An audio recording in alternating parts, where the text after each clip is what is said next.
Hello everyone, and welcome back to our channel.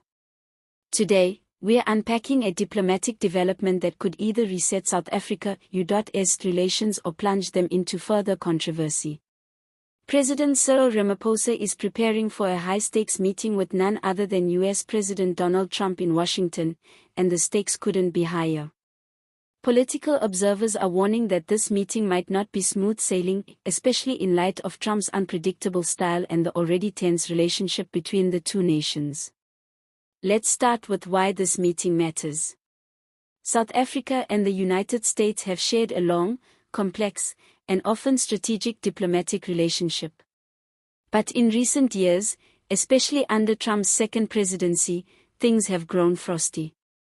From disagreements over international policy to accusations of human rights abuses, both nations are standing on different ends of a diplomatic seesaw. Recently, US-South Africa tensions escalated even further when President Trump granted asylum to 49 white South African families. These families claimed they were facing racial persecution under ANC governance. This narrative echoes Trump's long-standing rhetoric around the so-called white genocide myth, a claim widely discredited by human rights groups and experts in South African politics. Still, Trump's decision to endorse this narrative officially by approving refugee status has deeply angered the South African government, which has repeatedly stated that land reform and crime issues affect all citizens, regardless of race. Now, as Ramaphosa prepares to face Trump in Washington, journalists and analysts alike are sounding the alarm. One of the clearest warnings comes from Newzroom Africa's US correspondent Simon Marks, who pointed to a troubling historical precedent. He recalled the awkward, high-pressure meeting between Trump and Ukrainian President Volodymyr Zelensky back in 2019. That encounter became infamous. Trump barraged Zelensky with tough, almost aggressive questioning, using the moment to assert power and publicly pressure the Ukrainian leader. It wasn't a friendly diplomatic chat, it was a geopolitical power play on live television. Simon Marks fears that Ramaphosa could walk into the same kind of political ambush. The use of the word barraged is no coincidence. It suggests an onslaught of pointed, possibly disrespectful questions, a setting where Ramaphosa may be forced onto the defensive before he even has a chance to bring up South Africa's priorities. For a leader who's already facing mounting domestic pressure, from economic stagnation to a divided ANC, this international encounter will be a diplomatic test of endurance. The truth is, meetings with President Trump are never predictable.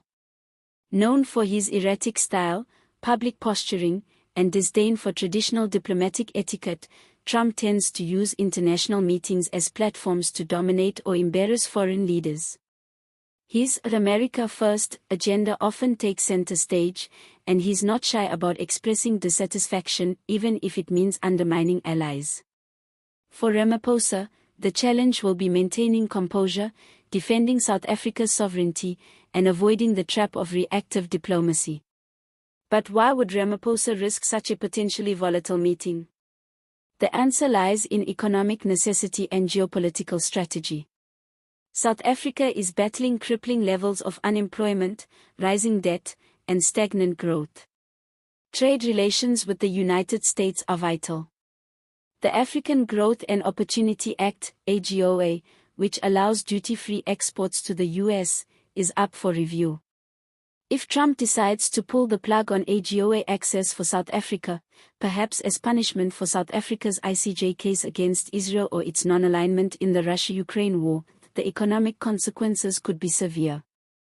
There's also the issue of perception. Ramaphosa is keen to project strength on the international stage, especially as he heads into a contentious domestic political environment.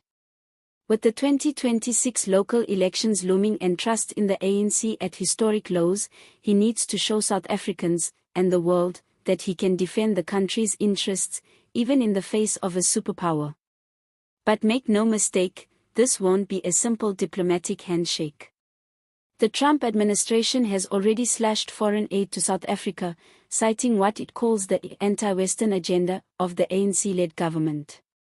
Trump's inner circle is reportedly frustrated with South Africa's calls for a multipolar global order, its friendly ties with BRICS nations like China and Russia, and its vocal support for Palestine. All of this paints a picture of two administrations that are ideologically worlds apart. So what should we expect? According to Marx and other foreign policy experts, Ramaphosa must go into the meeting with a solid strategy. That means being prepared for off-script topics, loaded accusations, and possibly even public humiliation. Trump may use the moment to corner Ramaphosa on South Africa's crime statistics, power outages, land reform, or foreign alliances, possibly framing the country as a failed state to bolster his own America First narrative. There's also speculation that Trump might try to use the refugee case to his political advantage. He could publicly accuse the South African government of failing to protect minorities, citing the asylum cases as evidence even if the facts are far more nuanced. This kind of rhetoric has strong appeal among Trump's base and aligns with his long-standing criticisms of African nations. At the same time, Ramaphosa will need to stand firm. He must clarify South Africa's position on global issues, defend its domestic policies, and push for economic cooperation rather than confrontation. Most importantly, he must avoid becoming another Zelensky-style example of a leader caught in Trump's rhetorical crossfire. The stakes are high. If Ramaphosa emerges from the meeting looking weak or flustered, it could damage his credibility at home and abroad.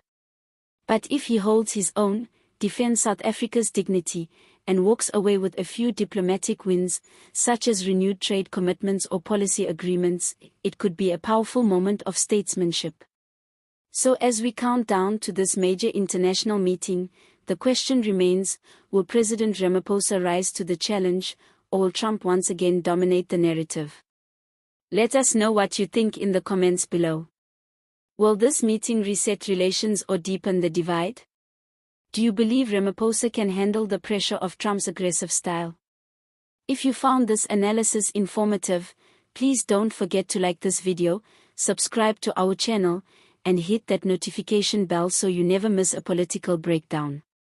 Thanks for watching, and as always, see you next time.